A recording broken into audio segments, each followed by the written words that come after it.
Okey, Assalamualaikum warahmatullahi wabarakatuh. Salam sejahtera. Okey, hari ni kita nak pergi ke bab 1 ya, keseimbangan redox, iaitu 1.1 pengoksidaan dan penurunan. Okey, so kita berkenalan dulu dengan apakah aplikasi-aplikasi dan mengapakah kita perlu belajar tentang pengoksidaan dan penurunan. Okey, roket memerlukan daya tujuan yang tinggi untuk melepas ke angkasa. Daya tujuan tersebut dihasilkan melalui tindak balas pembakaran antara bahan bakar dan oksigen. Tindak balas pembakaran merupakan satu contoh tindak balas redox ya. Jadi kita tahu bila roket ni nak berlepas, nampak ya, ada pembakaran berlaku. So pembakaran antara bahan bakar dan oksigen untuk daya tujuan roket adalah satu contoh tindak balas redox. Okey, satu lagi adalah why do apple slices turn brown after being cut? So apples are rich in iron. So apples ni kaya dengan zat besi. So when you cut an apple into slices, its cells are damaged. Maksudnya bila kita potong apple itu kepada slices, dia punya cells akan rosak ya. So the damaged cells exposed to the air and allows the oxygen to react with the iron and an enzyme called polyphenol causing iron oxide to form. Maksudnya sel yang rosak itu bila terdedah kepada udara, so ia akan membenarkan oksigen ya untuk react dengan besi, dan enzim yang ada di dalam apple itu, iaitu polyphenol, menyebabkan pembentukan ion oksida untuk terbentuk ya.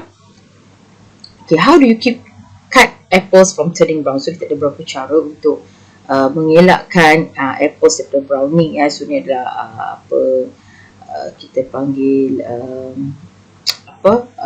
cara-cara lah, salah satu cara untuk mengelakkan browning ya, iaitu kita slice, potong buah-buahan dalam air, ataupun kita dipkan slice apples dalam lemon juice dan sebagainya ya. Soak in salt water, sprinklekan dengan ascorbic acid powder dan sebagainya ya. Okey, so tindak balas redox. Okey, tindak balas redox ni ialah tindak balas kimia yang melibatkan pengoksidaan dan penurunan berlaku secara serentak. So kedua-dua proses ni mesti berlaku.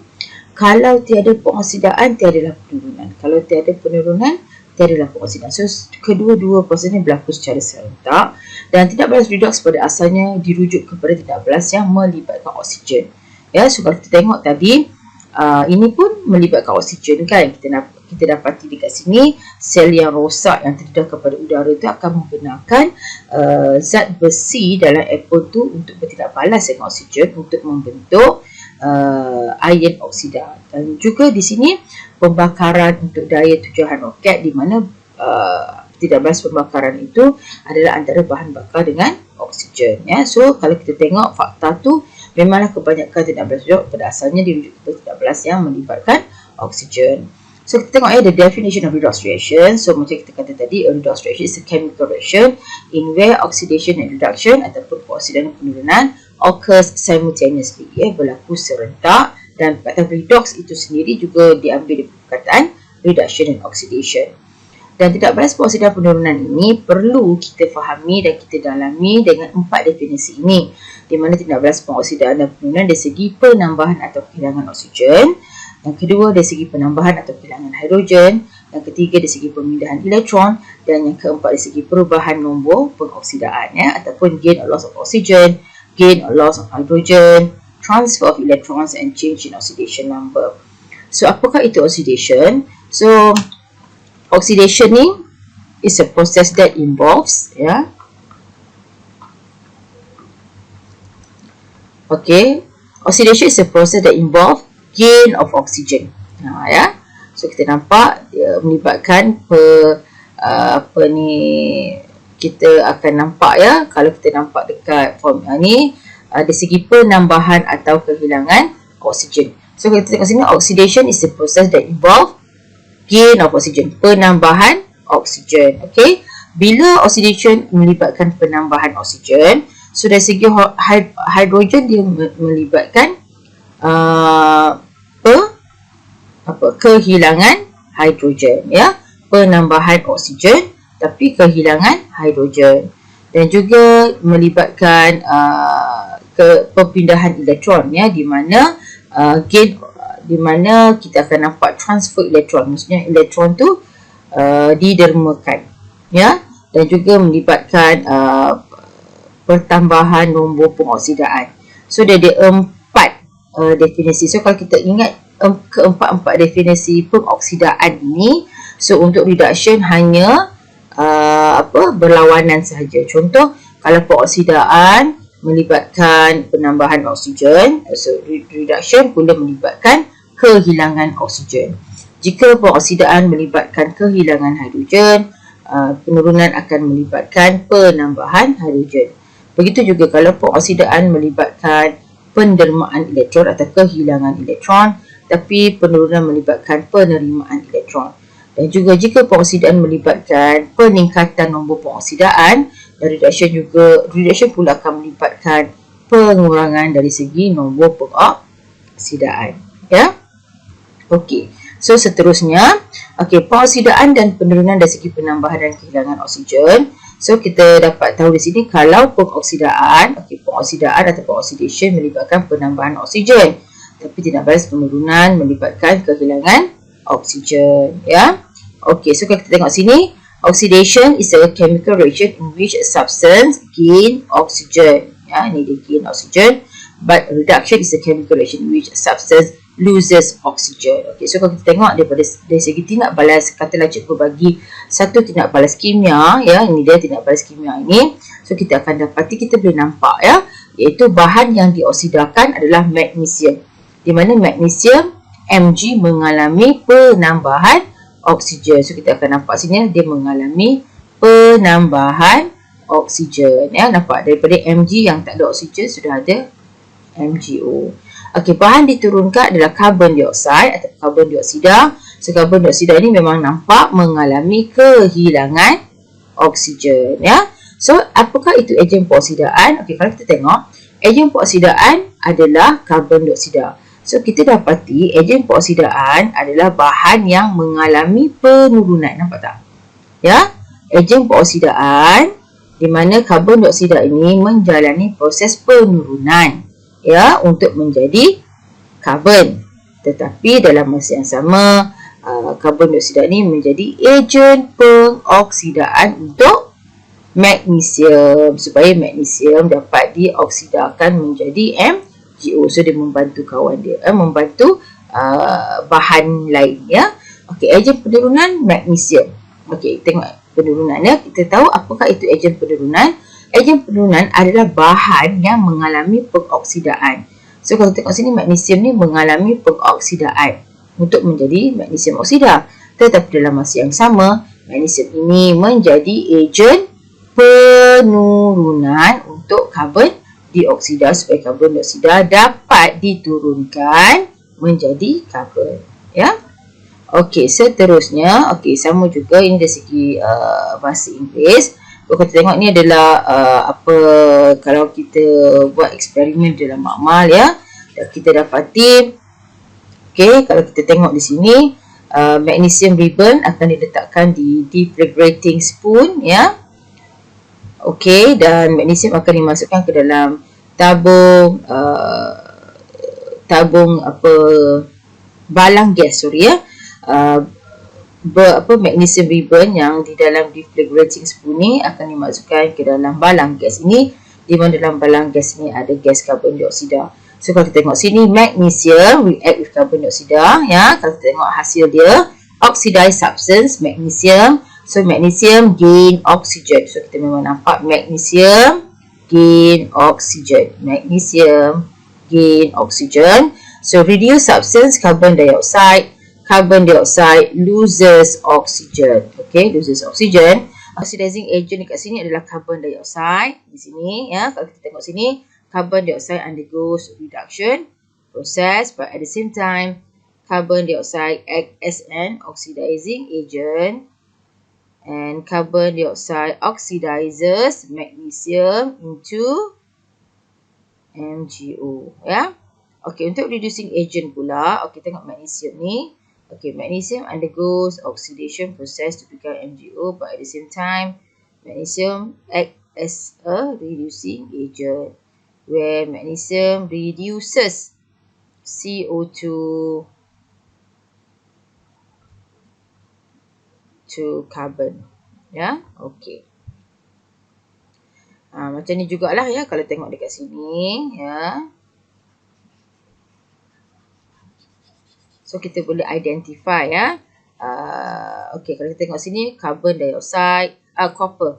Kalau kita tengok sini copper to oxide ya, undergoes reduction process, loss of oxygen to become Cu.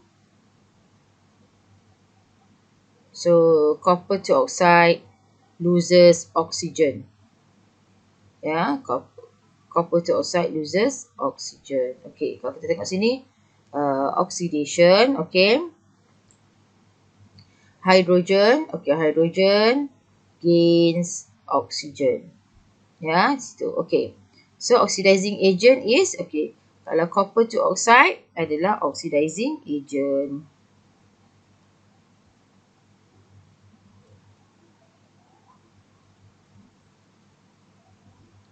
Okey. So hydrogen is a reducing agent. Kan? Oxidizing agent is a substance that undergoes reduction. Reducing agent is a substance that undergoes oxidation. Ya. Okey. So ini dia. Kita tengok sini.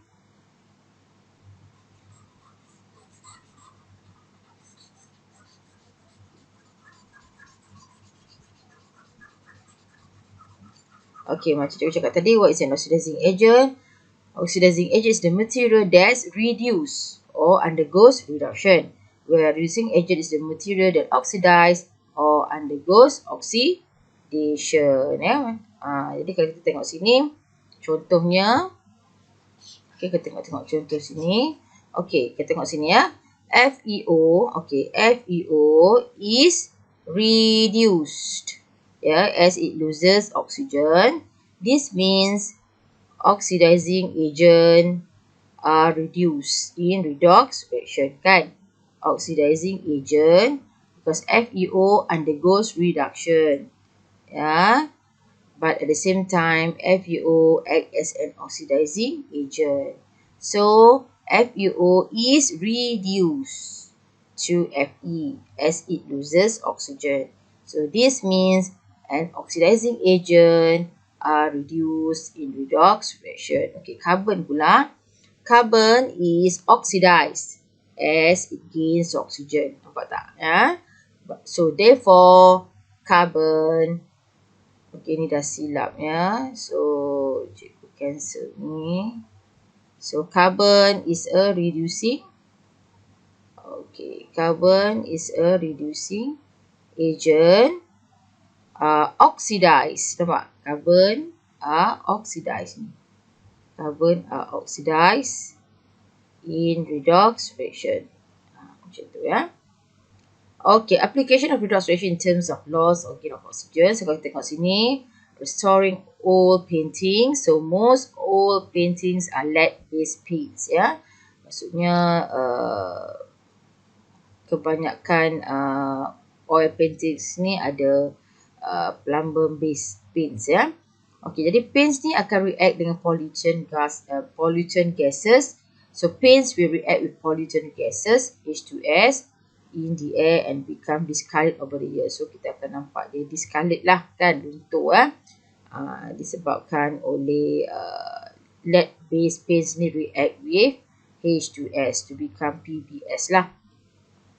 So kita nakkan ada warna original white colour can be restored by repainting with an oxidizing agent, iaitu hydrogen peroxide.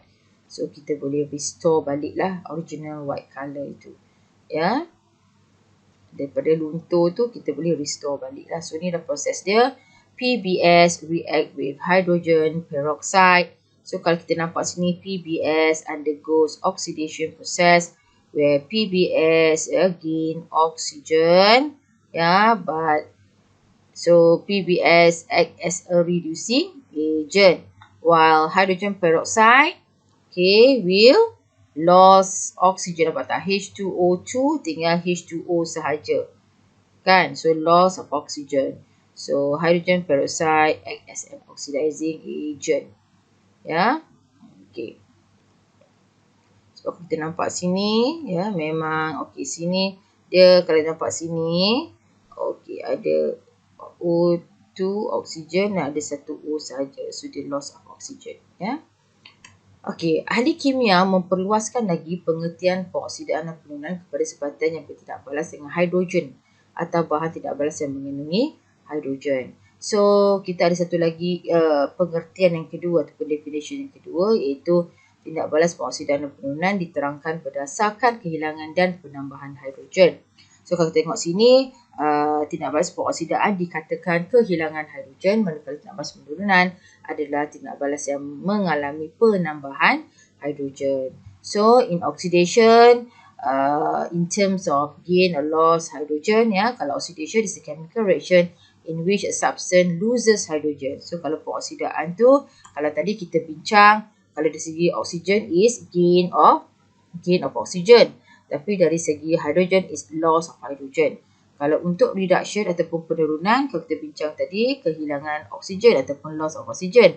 Tapi dari segi hidrogen adalah penerimaan hidrogen. Ya. Okey, so ni adalah contoh-contohnya. Okey, kalau kita tengok. Okey, kalau kita tengok contoh-contoh ni. So, kalau kita nampak dekat sini. Ya. Okey, kalau kita nampak kat sini H2S. Hidrogen sulfida mengalami kehilangan hidrogen. Ya. Dan kita panggil dia pengoksidaan lah. Untuk bahan diturunkan adalah klorin mengalami penambahan hidrogen. So ejen pengoksidaan adalah klorin kerana ejen pengoksidaan, apakah maksud ejen pengoksidaan? Ejen pengoksidaan adalah bahan yang mengalami penurunan di mana klorin telah mengoksidakan hidrogen sulfida. So klorin mengoksidakan hidrogen sulfida. So, klorin bertindak sebagai ejen pengoksidaan. Okey, manakala ejen penurunan adalah bahan yang mengalami pengoksidaan. Ni, bahan yang mengalami pengoksidaan adalah H2S. The H2S akan menurunkan klorin. Ya, kerana klorin akan menjalani proses penurunan. Okey. Sama juga, oxidized substance is hydrogen sulfide. Loses hydrogen. Ya, loses hydrogen. Reduced substance chlorine gains hydrogen, yeah. And oxidizing agent. So, what is an oxidizing agent? A material or a substance that undergoes reduction. So, chlorine undergoes reduction. So, chlorine acts as an oxidizing agent where chlorine oxidizes H2S. Okay. For reducing agent is H2S. Reducing agent is H2S. Okay, what is a reducing agent? Reducing agent is a material or a substance that undergoes oxidation. So H2S reduces chlorine. Yeah, so H2S reduces chlorine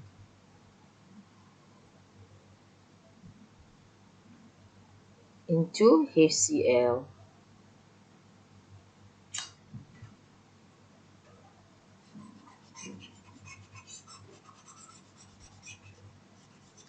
Okey, tengok persamaan ini. Okey, NH3, okey, loses hydrogen. Okey, loses hydrogen. So, pengoksidaan lah. Okey, bromin ni pula gain of hydrogen. Kan? So, dia adalah penurunan. Jadi, amonia ini, NH3 ini akan menjadi ejen penurunan. Okey. Bromin ini akan menjadi ejen pengoksidaan.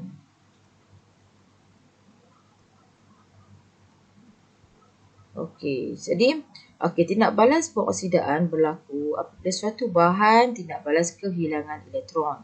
So, tindak balas penurunan berlaku apabila suatu bahan tindak balas menerima elektron. So, kita ada definisi yang seterusnya di mana pengoksidaan ini membawa maksud kehilangan elektron, manakala penurunan membawa maksud menerima elektron. Okey, cara nak senang ingat adalah, okey, kalau penurunan, okey, contoh penurunan ni bermaksud terima elektron. Okey, jadi kita tahu kalau charge, contoh charge +3. plus 2, plus 1, kosong, negatif 1, negatif 2. Katalah ini adalah cas-cas ion ya. Okey, kita tahu kalau cas semakin positif, maksudnya dia semakin kurang elektron. Ya, semakin kurang elektron. Jadi cas positif ni perlu menerima elektron ya. Jadi semakin besar sesuatu nombor atau semakin positif cas itu, maksudnya cas itu kekurangan elektron. So dia akan menerima elektron. Okey. Jadi apabila cas positif menerima elektron, okey, ia akan menyebabkan pengurangan nilai cas. Apabila cas positif ni terima elektron, ia akan mengalami pengurangan cas. Itu sebabnya penurunan bermaksud terima elektron. Okey, bila ada perkataan penurunan ni bermaksud casnya akan turun. Contoh ya, plus 3, katalah kita ada cas plus 3, bila dia terima 1 elektron, okey, dia akan jadi bila plus 3 ni menerima elektron, dia akan jadi plus 2. Nampak tak? Pengurangan ataupun penurunan nilai. Ya. Contohnya kalau plus 1 terima elektron. Okey, 1 elektron sudah akan jadi kosong. Maksudnya apabila cas positif menerima elektron, so dia akan mengalami pengurangan nilai. Jadi pembakaran magnesium dalam oksigen menghasilkan magnesium oksida. Magnesium oksida ialah sebatian ion yang terbentuk apabila elektron dipindahkan daripada logam kepada bukan logam. So sebenarnya tindak balas pengoksidan penurunan ni bukan saja melibatkan kehilangan ataupun penerimaan oksigen ataupun kehilangan atau penerimaan hidrogen, dia juga melibatkan elektron tu berpindah. Contoh magnesium adalah logam bersifat menderma elektron, oksigen bukan logam ni menerima elektron. Jadi magnesium ni akan mengalami proses pengoksidaan because magnesium ni menderma elektron. Oksigen bukan logam pula akan mengalami penurunan sebab menerima elektron. Bermaksud pengertian tindak balas pengoksidaan penurunan ni juga boleh diterangkan berdasarkan pemindahan elektron. Okey, jadi bukan semua tindak balas redox dapat diterangkan berdasarkan penambahan dan kehilangan oksigen atau hidrogen. Jadi sejak penemuan J.J. Thomson, ahli kimia mula menggunakan konsep pemindahan elektron pula untuk menerangkan tindak balas redox. Sebab banyak tindak balas redox dapat diterangkan juga dengan menggunakan konsep pemindahan elektron. So kalau kita kena ingatlah, kalau pengoksidaan, pengoksidaan adalah proses derma elektron ataupun kehilangan elektron. Okey, kalau penurunan adalah proses terima elektron. Okey. So oxidation and reduction in terms of transfer of electron. Okey, so dia ada cara nak ingat. Okay, kalau tengok sini. Okey. Oxidation is a chemical reaction in which a substance loses electron. Ataupun pengoksidaan adalah tindak balas kimia di mana bahan itu kehilangan elektron ataupun derma elektron. Okay, reduction adalah tindak balas kimia di mana tindak balas kimia akan menerima elektron. Okay, so kalau kita senang nak ingat, kita boleh ingat cara tu oil rig. Okay, oil rig ni adalah pelantar minyak kan, di mana oil tu kita boleh ingat O tu stands for oxidation, I tu stands for is, L tu loss of electrons. So oxidation is loss of electrons. Reduction is gain of electrons. So boleh juga nak ingat cara macam ni ya. Okay, transfer of electrons in a reaction can be elaborated in the following half equations. Okay, so kalau tengok pada persamaan ni. Okay, kalau kita tengok sini, okay, magnesium. Magnesium ni dikenali sebagai bahan yang telah dioksidakan ataupun oxidized substance. Kenapa? Because magnesium loses electron. So kalau loses electron, elektron tu mesti berada selepas anak panah. selepas anak panah. Maksudnya elektron didermakan. Okay, reduced substance oxygen molecule gains electron. Nampak tak? Electron kalau gains electron sebelum arrow, sebelum anak panah. Kan?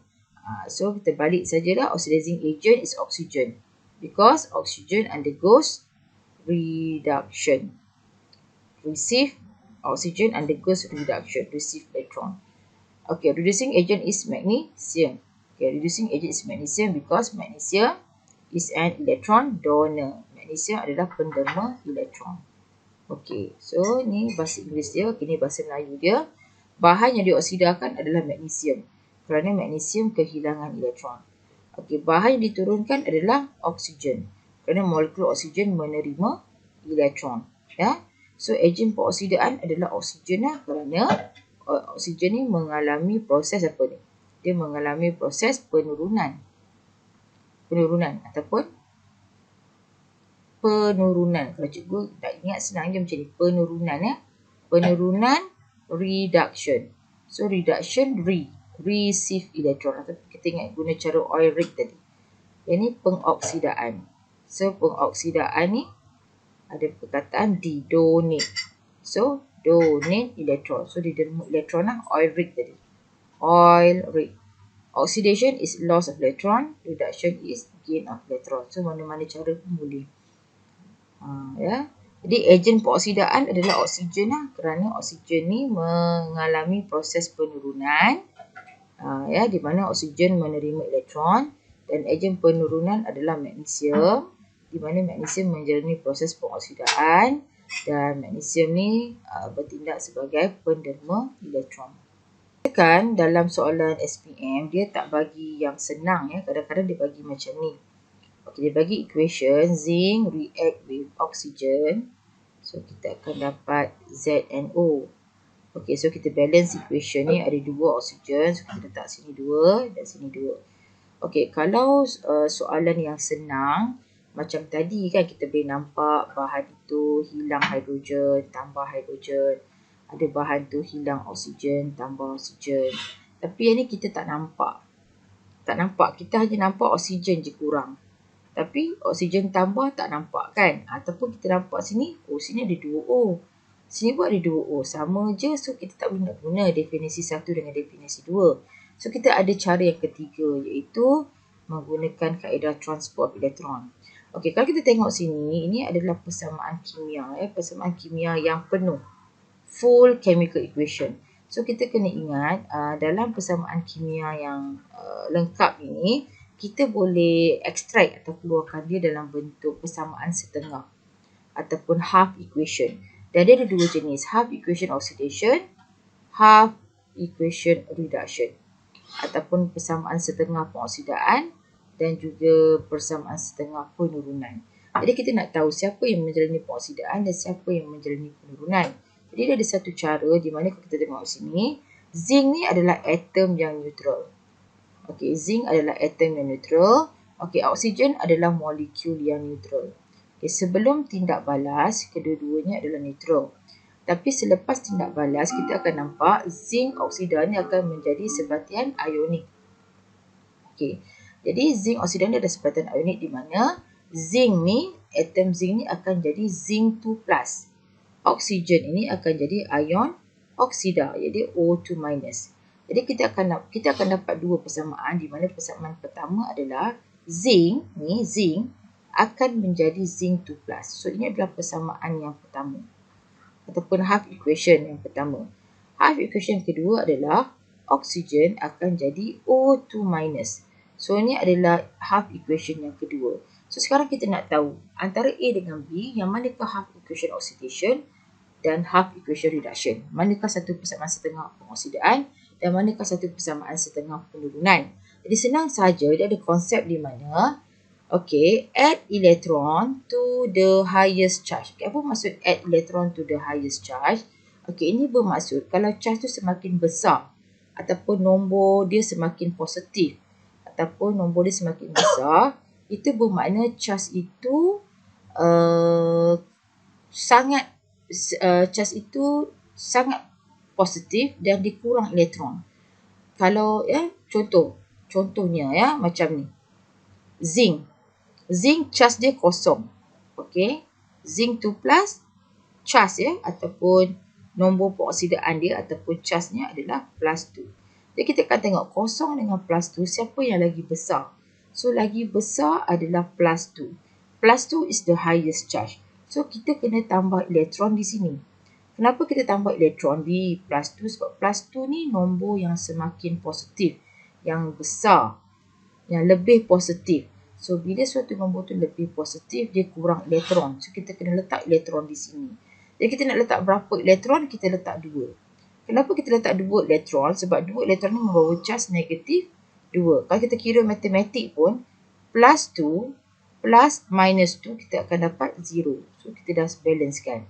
So kita dah dapat tahu satu. Ini adalah satu persamaan pengoksidaan. Kenapa kita tahu ni adalah persamaan pengoksidaan? Sebab dia derma elektron.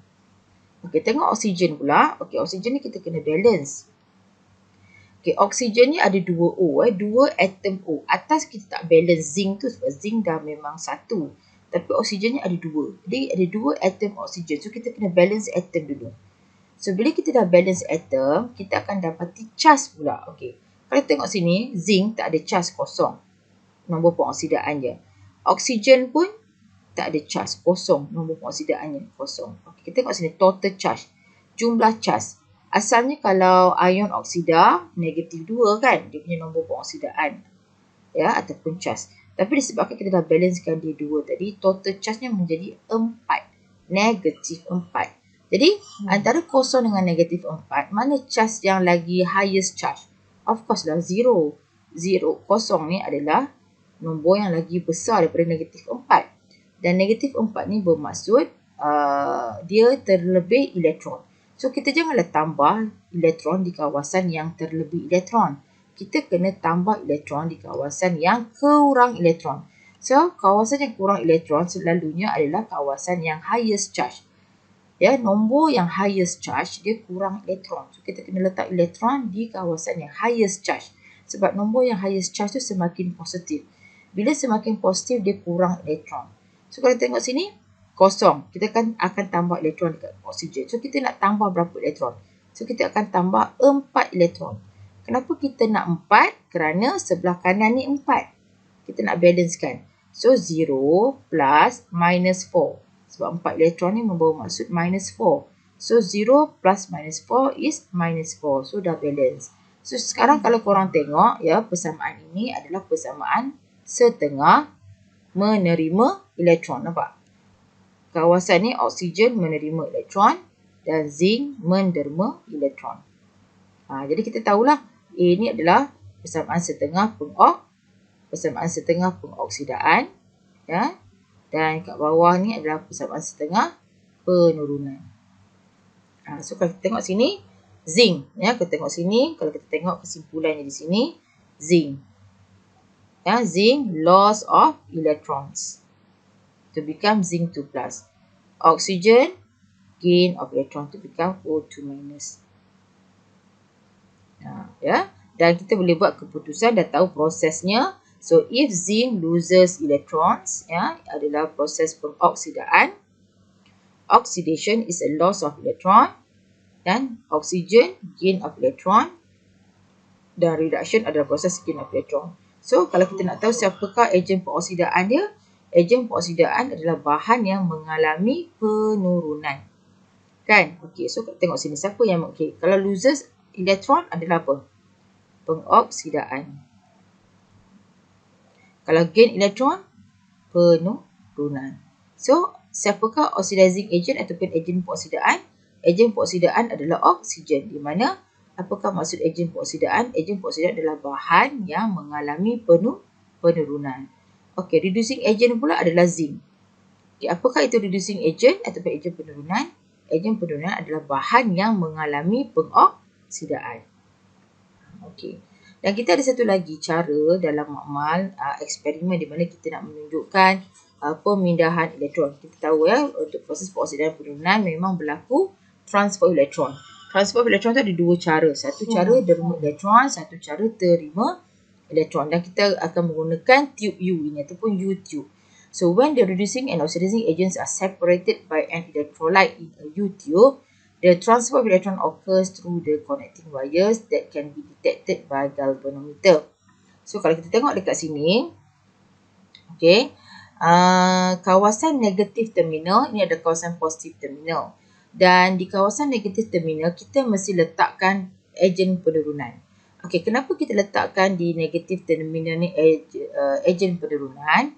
Okay, sebab di negatif terminal ni bermaksud ada banyak elektron. So, bila di negatif terminal banyak elektron, bermaksud ada bahan yang sedang mendermakan elektron di negatif terminal. That's why bahan yang boleh mendermakan elektron adalah bahan yang mengalami pengoksidaan. Bahan yang mengalami pengoksidaan adalah bahan yang sedang menderma elektron. Ya, jadi apabila bahan itu mengalami pengoksidaan, bahan itu akan menjadi ejen penurunan. So, wajib diletakkan di negatif terminal. So, kita akan nampak elektron tu bergerak dari terminal negatif ke terminal positif. Okey, di terminal positif, kenapa kita letakkan ejen pengoksidaan? Kerana ejen pengoksidaan adalah bahan yang sedang mengalami penurunan. Penurunan ni bermaksud apa? Terima elektron. Jadi, kita kena ingatlah, di negatif terminal mesti letak reducing agent, di positif terminal mesti letak ejen pengoksidaan. Okey. Sama juga dekat sini, kalau kita tengok kat sini, ya, sama jugalah. Ya, negative terminal, the electrode at which electrons are released. So negative terminal adalah kawasan di mana elektron akan didermakan oleh ejen penurunan. Di mana ejen penurunan ini adalah bahan yang sedang mengalami pengoksidaan. Okey, di positive terminal pula, the electrode at which electrons are accepted by the oxidizing agent. Maksudnya apabila elektron ini mengalir ke positive terminal, bahan di positif terminal ini akan menerima elektron, di mana penerima elektron ni adalah oxidizing agent. Kerana bahan yang sedang menerima elektron bertindak sebagai ejen pengoksidaan. Okay, so the reducing agent loses electron and hence undergoes oxidation. Ingat ya, bila ejen penurunan, ya, ejen penurunan adalah bahan yang mengalami pengoksidaan. Pengoksidaan adalah bahan yang menderma elektron. So the electrode at which electrons are released by the reducing agent is called the negative terminal. So electrode di mana elektron akan didermakan adalah dipanggil negative terminal.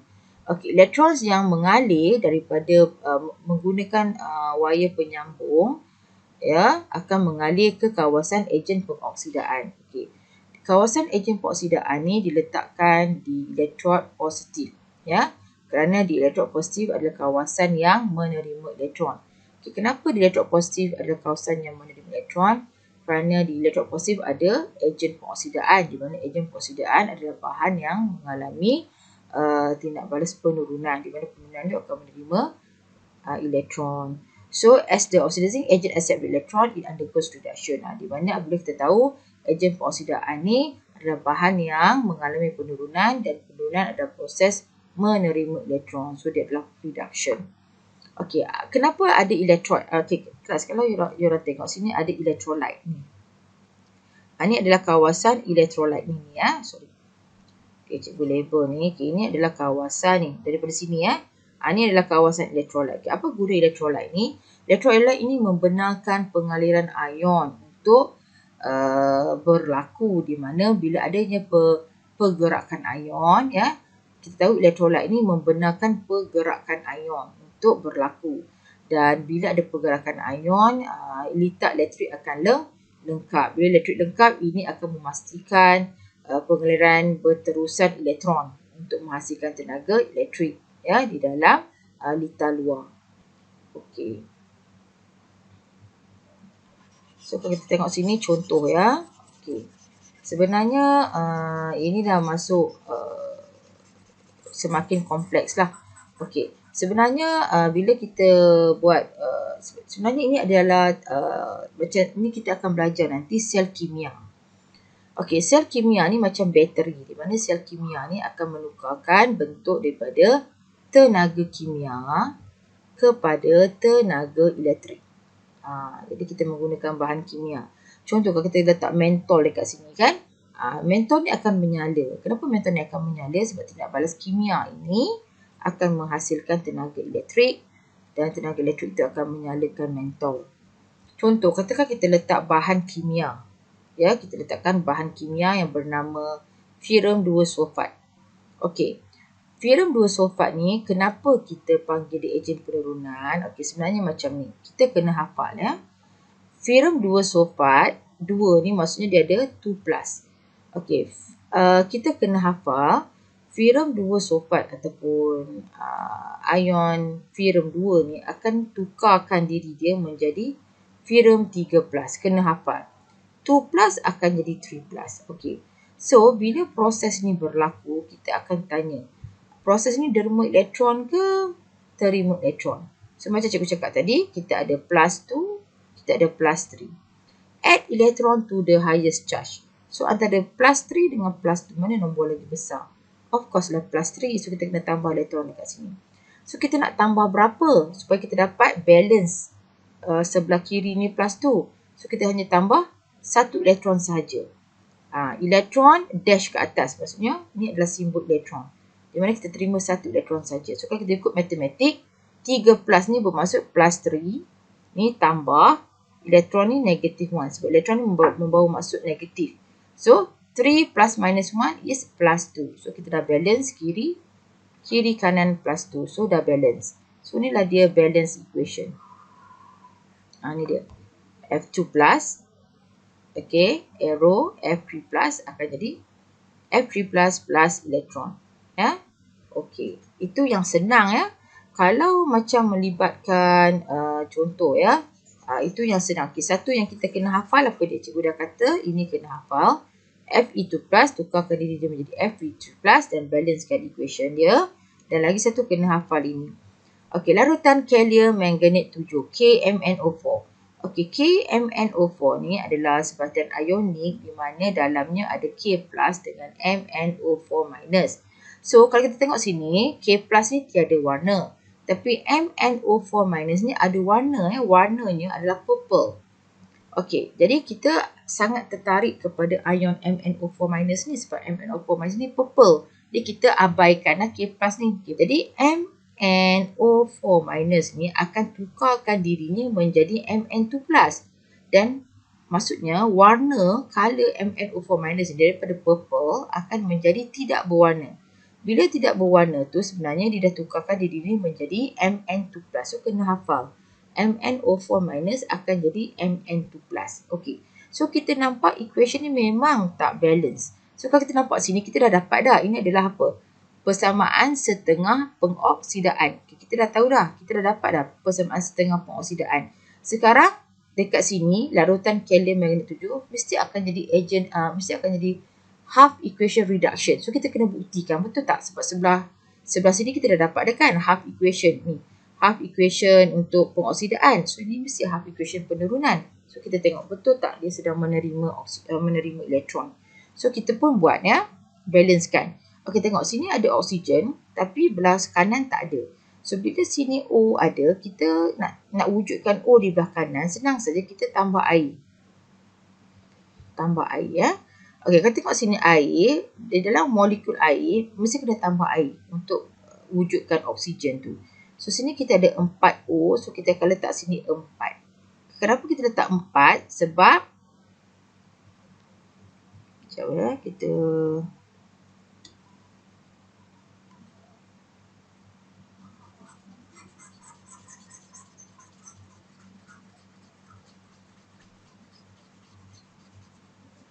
okay, cikgu tulis balik. Okey, kita tengok sini kan. Dalam KMnO4, okay, dia ada ion K+ dengan MnO4-. So, kita akan ambil ion MnO4- lah. Okey, so MnO4- dia akan jadi Mn2+. Okey, kena hafal.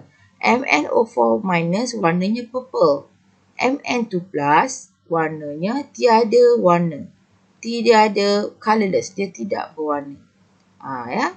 Jadi kita kena hafal. Okey, jadi macam kita hafal tadi, Fe2+ akan jadi Fe3+. So kita akan tahu ni adalah half oxidation, half equation oxidation ataupun persamaan setengah pengoksidaan. Jadi kita akan pastikan yang MnO4- ni akan menjadi half equation reduction ataupun persamaan setengah penurunan. So kita akan check. Okey, kita tengok sini, dia selain daripada kita balance yang tadi tu, yang pengoksidaan ni. Kalau kita tengok sini, sini ada 4 O, tapi sebelah kanan tak ada O. Macam mana kita nak wujudkan O tu? Kita kena letak air, H2O. Bila kita letak water, baru ada atom oksigen tu. Okey, first mesti kita letak water. So sini ada 4 O, sini ada O1 saja. So kita letak 4. Ingat, first step tambah air. Okey. So bila kita tambah air, akan ada apa kesan dia? Akan wujudnya 8 hidrogen.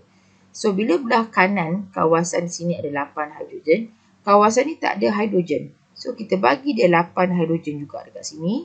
Tetapi dalam bentuk H+. Okey, bila dah balance ini, ingat tambah air. Lepas tambah air belah kanan, kita tambah hidrogen ion di sebelah kiri. Okey, kita kira charge dia pula, total charge dia. Okey, ni charge dia negatif 1. Yang ni charge dia positif 8. Jadi semua sekali kat sini plus 8 plus minus 1 is plus 7 total dia. Okey, dekat sini pula. Ini charge dia plus 2. Tambah, ini tak ada charge, kosong. So, total charge-nya is plus 2. Nampak tak belah kiri dengan kanan tak seimbang. So, kita kena tambah elektron. So, kita nak tambah elektron pada charge yang lebih besar. Plus 7 dengan plus 2, of course lah. Plus apa? Plus 7 lagi besar kan? Plus 7 lagi besar. Jadi, kita akan tambah elektron di mana? Kita akan tambah elektron di sini. Sebab kita mesti tambah elektron di kawasan charge yang lebih besar. So, kita nak tambah berapa elektron? Supaya boleh dapat plus 2 sama seimbang dengan belah kanan. So, kita hanya tambah 5 sahaja. Sebab dalam matematik, plus 7 plus, okey, 5 elektron ni bermaksud negatif 5. So, nampak tak kita kira matematik tu? Dapat plus 2. So, dah balance dah. Tu cara dia. Ya. Sebab dalam buku teks pun ada ajar cara untuk balancekan equation ni. Dalam keadaan berasid, ya, kita letak sini ada H+, kan? Logiknya kita letak sini H+. Sebab dalam keadaan berasid, MnO4- ni dalam keadaan berasid. So, bila dalam keadaan berasid, tindak balas ini menghasilkan air. So, nampaklah dia punya cerita dia. Kenapa belah kanan tambah air, lepas tu sini pula tambah hidrogen plus, 8H+. Kerana dalam keadaan berasid. That's why nama dia larutan kalium manganat 7 berasid. So, larutan kalium manganat ni perlu dalam bentuk acidified. Supaya dia boleh menghasilkan air. Itu logiknya. Ya. Okey, seterusnya, okey, ni adalah warna-warna ya. Kita kena hafal sepatutnya Fe2+ adalah warna hijau, Fe3+ akan tukarkan menjadi warna perang ya. Tapi dulu kita ada belajar tindak bala dalam confirmatory test for ataupun ujian pengesahan untuk kehadiran ion ferrum 3 ni. So betul ke warna brown ni adalah ion ferrum 3? Mungkin bahan lain, mungkin ion lain. Jadi kita kena buat confirmatory test di mana kita letak ujian tested with NaOH solution. So bila kita testedkan dia brown precipitate which is not soluble. Jadi kita akan dapat mendapatkan perang yang tidak larut. So itu menunjukkan kewujudan kehadiran ion ferrum 3 ya. Okey. Jadi inilah cara-cara dia di mana kita nampak dalam keadaan berasid tindak balas akan menghasilkan air. That's why kita bila kita balance tadi kita letak hidrogen untuk menghasilkan air. Ya. Okey. Dan sebenarnya kita boleh gabungkan persamaan itu. Kan? Tadi kan kita dah dapat persamaan pertama tadi ni, persamaan pengoksidaan setengah persamaan pengoksidaan, dan ni kita akan dapat setengah persamaan penurunan. So kita boleh buat style simultaneous equation. Sini ada 5 elektron. So situ bila ada 5 elektron sini pun kita kena kali 5. Sebab kita nak cancelkan 5 tu. So semua akan naik je 5, 5, 5. So dapat persamaan baru.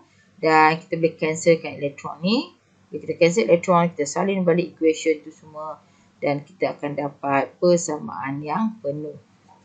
Ya, macam kita buat simultaneous equation. Ya. Okey, jadi contohnya kalau kita buat macam ni ya. Okey, cikgu tunjuk sini. Okey, contohnya.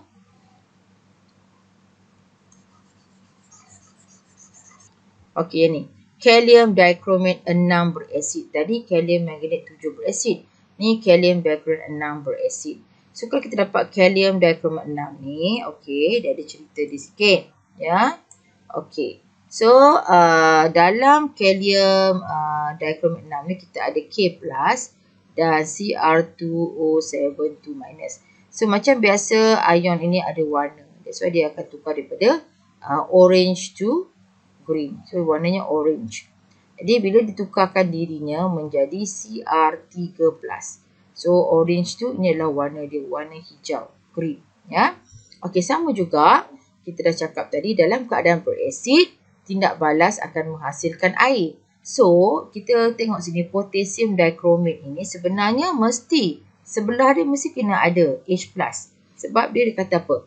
Dalam keadaan berasid, tindak balas akan menghasilkan air. So, akan menghasilkan air. So, macam tu pun boleh kita buat interpretasi. Kan? Okey, lepas tu, kita balancekan. Oh, sini ada 2 CR. So, kita pun balancekan sini 2. Kan? Okey, sini ada berapa O? Ada 7 O. So, kita pun letak sini 7. Okey, dan kita akan totalkan charge-nya. Okey, lepas tu kita dapat sini. Sini ada 7 kali 2, 14. So, kita kena letak sini 14 H+. 14 H+. Sebab kita nak balancekan sebelah. So, kita pun total. Sini adalah negatif 2. Negatif 2 tambah 14. 14 Okey. So, negatif 2 tambah 14. So, kita akan dapat berapa? Plus 12. Okey, sini pula. 2 kali 3. Okey, total charge dia semua adalah plus 6. Sebab Cr3 plus ni ada 2. 2 mol Cr3 plus. So, bila kita totalkan ni, semuanya ada plus 6. Plus, okey, water ni 0. So, kita tambah hasil total charge keseluruhan ni adalah plus 6. So, kita akan nampak siapa yang terlebih charge. So, plus 12 ni terlebih charge. So, kita kena tambah elektron dekat sini. So, kita kena tambah elektron dekat sini. So, kita nak tambah berapa? Kita nak tambah berapa? Jadi, kita tambah 6 elektron. Because plus 12 plus ini kita bawa minus 6 kan? So, kita akan dapat plus 6. So, dah balance. So, sini kita kena tambah 6 elektron. Macam tu. Ya, faham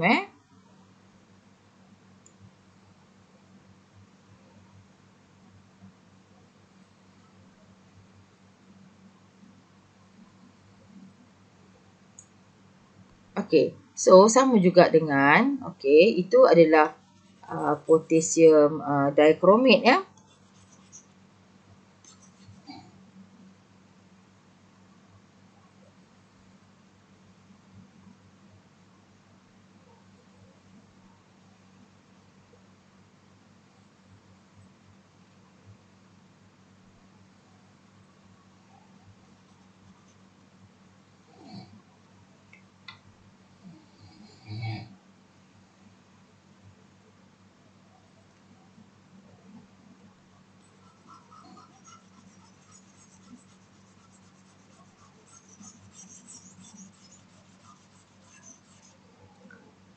Okey.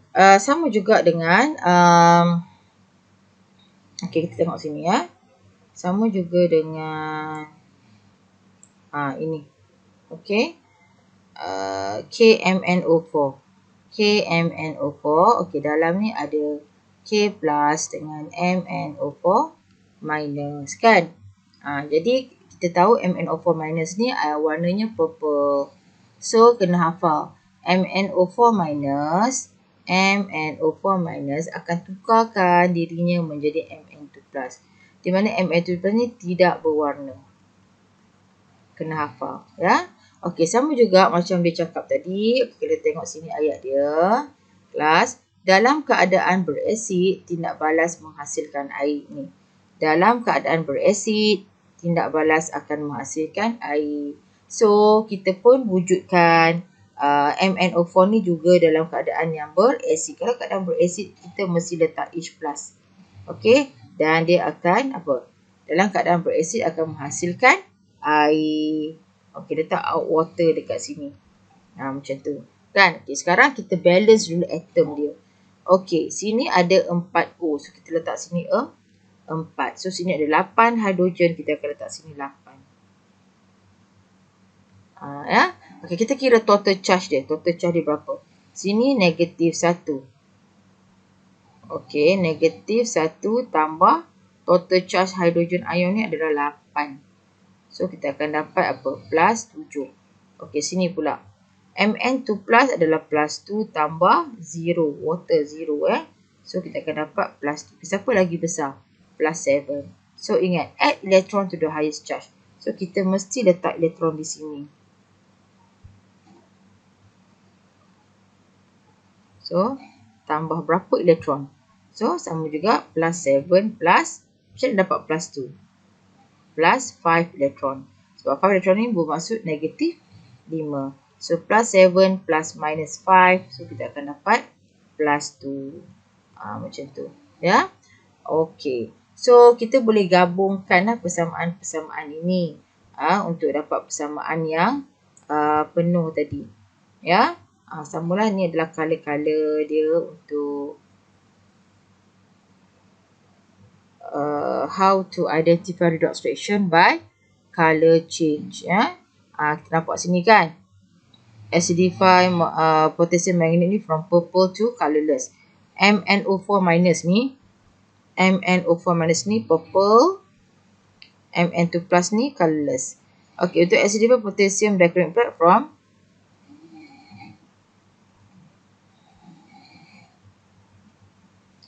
orange to green, ya.